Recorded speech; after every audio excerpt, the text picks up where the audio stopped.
What's up, fellas? Surprise, surprise! I bought another Ford Scorpio.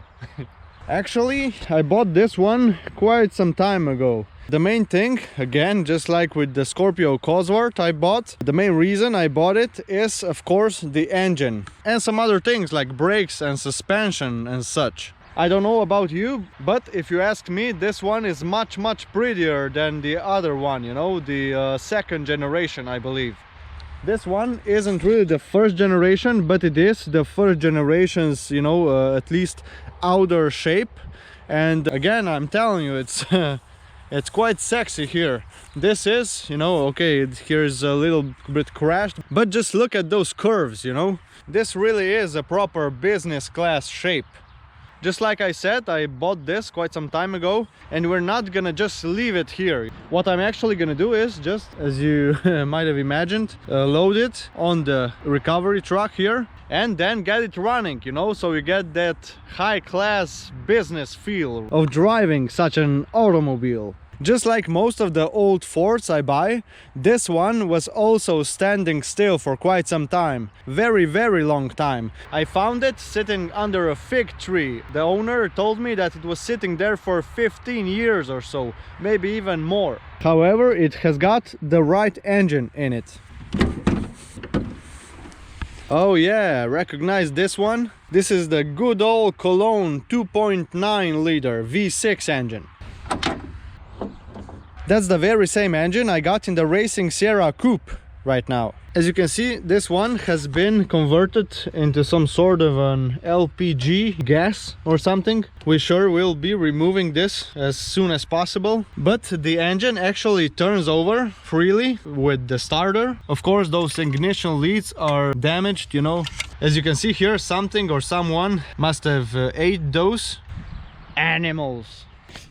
But no biggie, you know, we'll just replace those, or maybe even the whole ignition distributor. I'm not sure if this is the same as the distributors I got on my other V6 engines, but we'll sort this out. Anyways, the engine has some oil in it. That's always a good sign.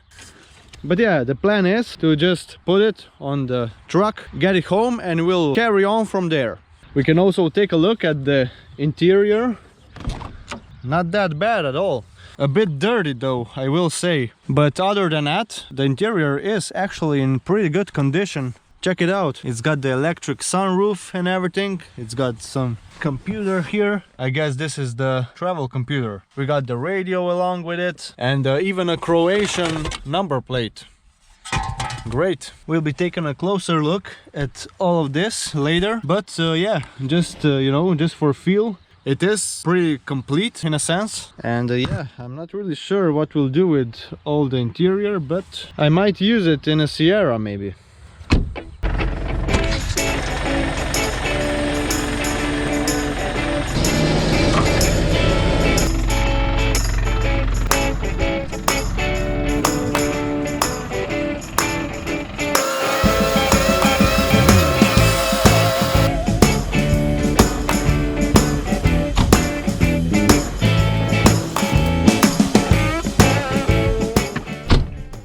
Check out the luxury.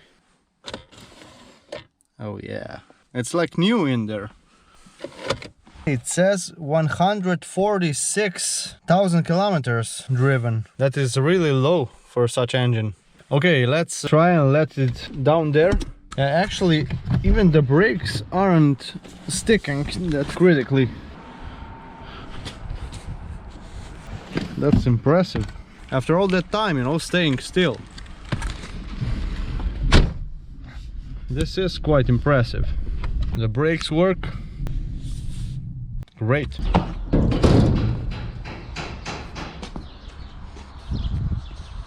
Okay, first things first, let's put the battery in and see what's happening on the dashboard with the fuel pump and yeah, everything else. Let's start with that.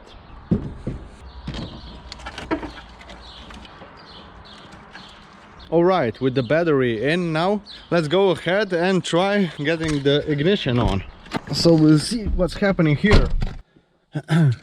When I bought the car, I remember we had some problems here, I think with the alarm system or something. We've turned the engine over by directly connecting the power to the certain wire that initiates the start, you know. Let's just go ahead and try again. Who knows, maybe the Scorpio has changed his mind. Okay, nothing. Maybe we have some bad contacts on the battery.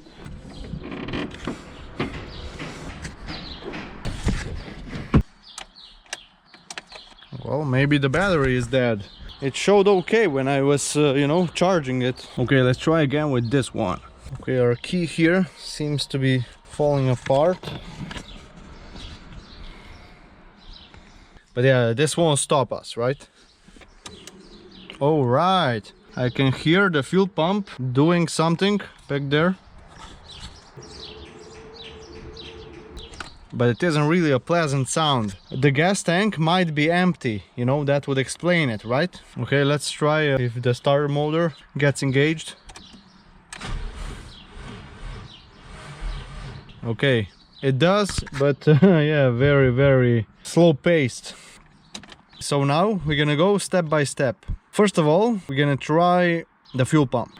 When we turn the ignition on there, the fuel pump, as you've heard, starts priming. What we're gonna do here is we're gonna actually open up this pressure line here and see if anything comes out and what comes out, you know. If the gasoline will be very dirty and everything, we're gonna just disconnect all of this and put, you know, as we do usually, a separate fuel tank here and feed the engine off of that. But first, let's disconnect this here and see what's coming out. Okay, now let's see here. All right, that actually looks like gasoline here and smells like it too. I think we might run this car off of the original tank actually. Let's try engaging the fuel pump and see if the stream is steady and if anything is coming out. This is the line we're paying attention to right now, this one.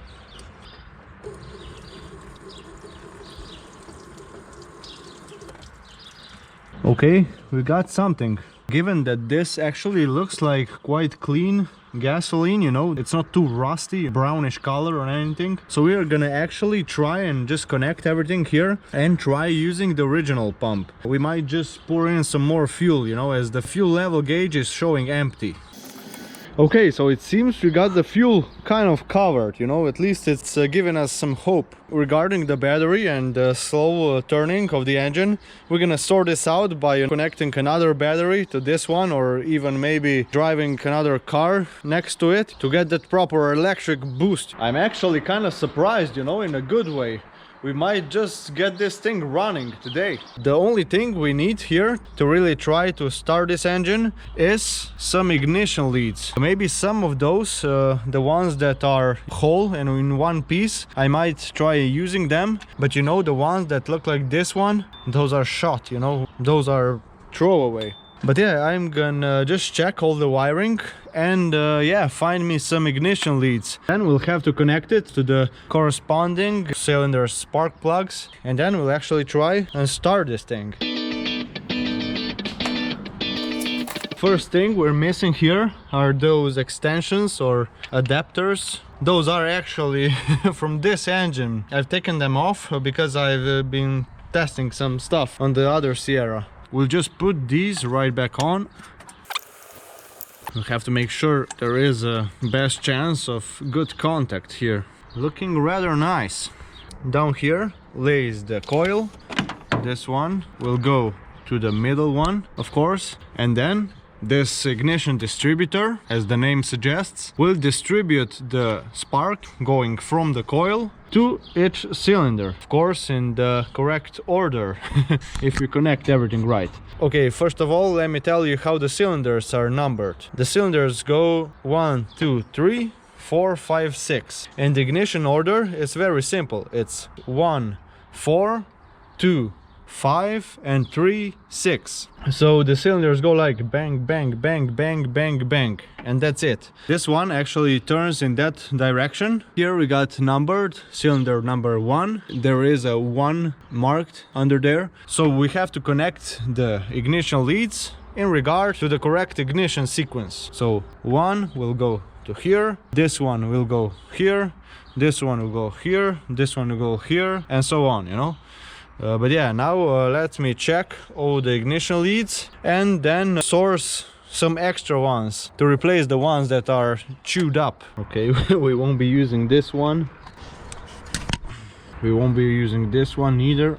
Okay, so we need 1, 2 at least. Okay, on this side they are looking okay at least. All right, so this one is the second one, and this one has to be, you know, third, you know, 1, 2, 3, actually fourth. Yeah, 1, 2, 3, 4. That correct? We have to get this one. Okay, so yeah, 3, 4 goes here. Okay, 1, 2, 3, 4. That's the one. 4, 5 will be that one. Cylinder number 3. Remember, 1, 2, 3, and then the 6th one here. Okay, we actually need only 2 ignition leads. I'll be back with 2 new, well, not new, trust me, old but still usable ignition leads. Okay, here I found a couple of them. You have to see about the length, but yeah, I'm gonna go with those 2. Okay, one more. Okay, there we go. I found a couple of leads here. Yeah, we got quite a mix here, but for the first test it will be fine. Okay, so let's now go and try and crank the engine, see what happens. I'm guessing we will need another battery, but yeah, you know, the lights are shining bright.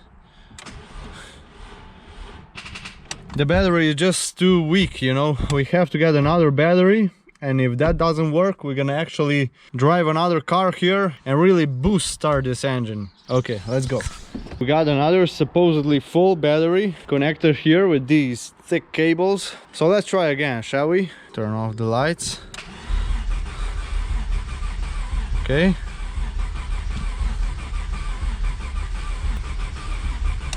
Okay, nothing.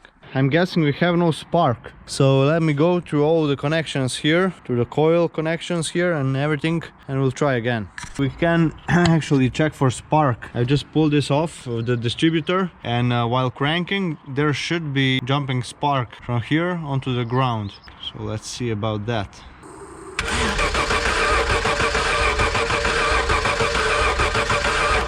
So yeah, the spark is visible and strong. So we do have spark.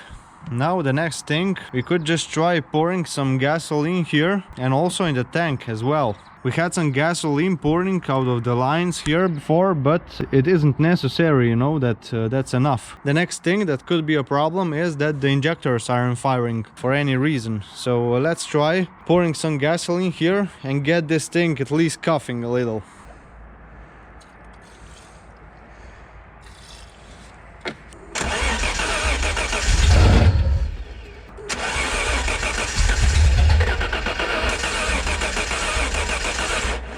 Okay, so we got at least something, but yeah, that tells me that we don't have any fuel going into the engine. So one thing we could do is just pour more gasoline in the reservoir, and the other thing, we could fit another, you know, like fuel cell here.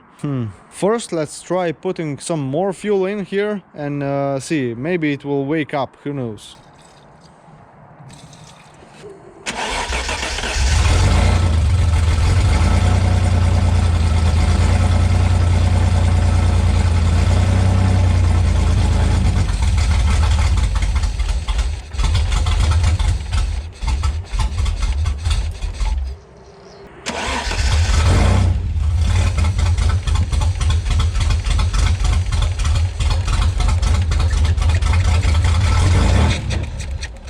Alright, let's give it some fuel. We can still put it out, you know, if that doesn't work. Might be a problem here. Yeah, those keys tend to loosen up here, you know. This year's Fords, you know, like a bad point.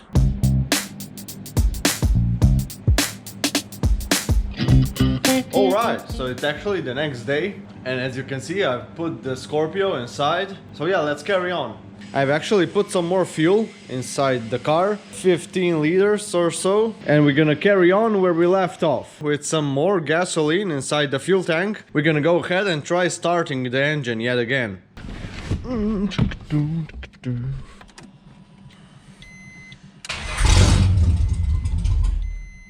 Okay, we got a sign there.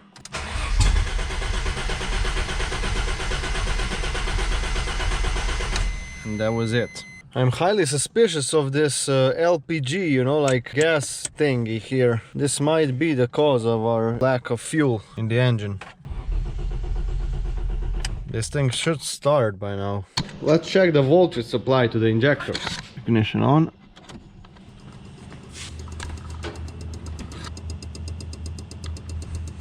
You see here, something is pulsing. This is quite strange. This is very strange. Okay, let's still check the voltage supply here. 3 volts. We might have an electrical problem, you know. Okay, so let's try and remove the fuel pump fuse. I am suspecting that there is really something wrong with the fuel pump. We did see some fuel coming out, but I think it's like pulsing, you know. I hear it underneath in the reservoir. This might be causing the low voltage on the whole system. So let's pull the fuse of the fuel pump out and then we'll check for the voltage on the injectors again. So let's first see here. Which one is it? It should be this one, 4215 amperes. Alright, now let's turn the ignition on and see if the pulsing is still present. I don't think it will be. Okay, that's the blinker. We got rid of the pulsing, but let's check the voltage on the injectors.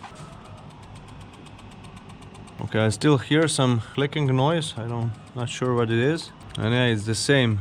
It's the same voltage as before. Here one relay is clicking on and off. Yeah, this one. I wonder what this is for. Okay, let's check. Okay, it doesn't say here. Only R16 it says. Let's try putting the fuse of the fuel pump back in. And we'll see if we solved anything by removing that relay. Let's check here. Okay, we got even less voltage here now. This is interesting. This might be the main relay, you know, and it might be damaged or it isn't being triggered properly. Let's try starting the engine anyways. We do have here a quite good example of this biodegradable wire insulation. Here you can see the insulation of the wires is totally deteriorated. So this might very well be the cause of our electrical problems. Yeah, I don't hear the fuel pump priming. So I think the relay we've taken out is the main relay actually. The one that supplies the whole engine system with voltage. So we'll have to get it working somehow.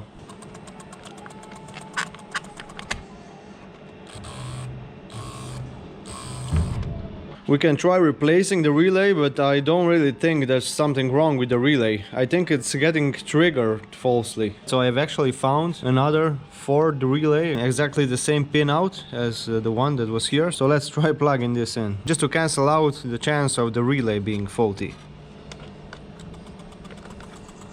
Yes, exactly the same. We could actually just bridge the two connections here, the same as the relay does, but we would have to know exactly which ones to connect. Alright, diagnosing this whole thing led me to believe that we have a major issue on the voltage supply to the whole car actually. This pulsing is a result of certain relays and components actually kind of oscillating at certain frequency. So right now as we sit, if we go ahead and try crank the engine, we do get some coughing, but the engine won't start really. If I take out the fuses for the engine voltage supply as marked here, the oscillation stops. So I did go through all the fuses. I pulled them out and put them back in a couple of times, to clean the contacts, but it was all the same. So what I'm doing now is I've actually put apart this fuse box here, and I'll go through all of the contacts, through all of the connectors. Inside here we do have some water, and this might cause some corrosion on this main power supply cables. So if we try and measure the voltage, it will show, but once we try to pull some current through those contacts, the current won't flow due to corrosion or dirt or anything. So yeah, what I'm doing now is I'm just gonna go through all of these connectors, just put them off and back on a couple of times and see if this will do the trick. I did inspect the cables on the inside of the car and they seem in very good shape. On that side I had everything apart. There's nothing unusual. And here, when we have this engine ECU, you know, it comes fitted here like this somehow. All the cables seem in very good shape and intact. So yeah, that led me to believe that we have to have a problem here somewhere. So yeah, let me go through all these connectors. All right, here we see we got quite some corrosion here on these contacts. So let's just hope this is the cause of our problem. I'm just gonna clean them off with a piece of sandpaper. Here I got my contact cleaner, so I'm gonna just blast it off with this. Let's hope for the best. Alright, the contacts are cleaned. I plugged everything together. Let's go ahead, try turning the ignition on. Let's see if we still got that clicking sound here coming out of this relay. Okay, no clicking for now. Okay, couple of clicks. Not sure what to make of it, but yeah, it isn't clicking as it did before, so I think we did something by cleaning the contacts. Now I'm gonna measure the voltage here to see if we got our desired 12 volts on these connectors, you know, for the injectors. Injectors, you know. Okay, we don't have anything, but yeah, the ECU might give the voltage to the injectors then, you know, when you're cranking, and not when the ignition is on already. So let's just plug this on for now, and we're gonna try cranking it. We don't want to get this tangled in a fan or something. Okay, now the moment of truth.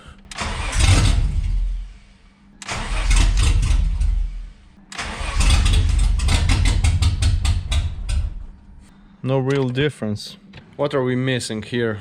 Okay, I came to the conclusion that we are missing 12 volts on our injectors here. I've seen before that, yeah, someone was here before me. This one is actually connected to this 12 volt supply to all the injectors. So we might just try plugging 12 volt supply directly to here. These two, I'm not really sure. I have to check where they lead on this wiring harness. But I think we might solve our issue by plugging 12 volts directly on this wire here. So that's the next thing we'll try to do. Okay, so it seems to me that this, it was, you know, installed when the LPG, you know, like gas thing was installed. I figured out that this one goes to our idle speed control here. I think this was just separated so the system could control the idle speed, but we are not gonna worry about this for now. We're gonna just try to connect this to our 12 volt supply and try get the motor running, and yeah, we're gonna worry about the idle speed later.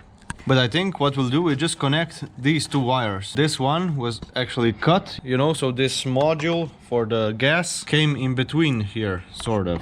So yeah, let's connect this and try starting this engine. Okay, now for the first test, you know, we're gonna keep it very simple. We can just plug this in, and this one like so. That's it.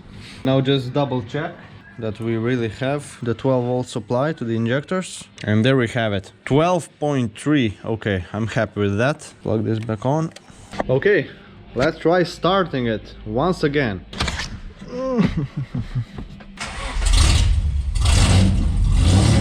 Oh yeah, much better. We still got that intake air control valve unplugged, you know, so I have to hold the gas pedal here. But other than that, I think we're golden. I even think it's running on all 6 cylinders. So that means the ignition leads are okay. Yeah, happy days. Now let's connect this intake air control wire too, so we get it running at idle, so we don't have to press the pedal all the time. Alright, here we got the idle control connected and also our 12 volts. Now I'm going to just zip tie this to, I guess, some safe place, and then I'm gonna actually put this 12 volts here, not directly here on the battery, but rather here underneath the engine control fuse, so I don't have to keep, you know, putting it on and off, you know, when I'm starting and shutting down the engine. Okay, we can put these back on here to have the air filtered. Alright, now to the final test. Let's turn the key and see how it's idling now. It should be purring like a kitten, right?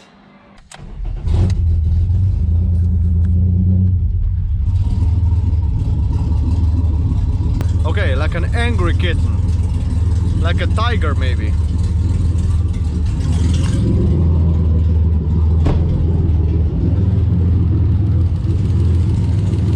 But yeah, not bad.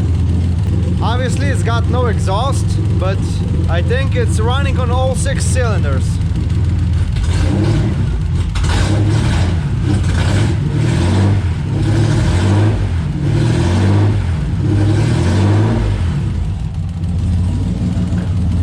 Remember, this engine and the car was standing still for 15 years or so. So we'll give him some slack, you know, it will get smoother, I think.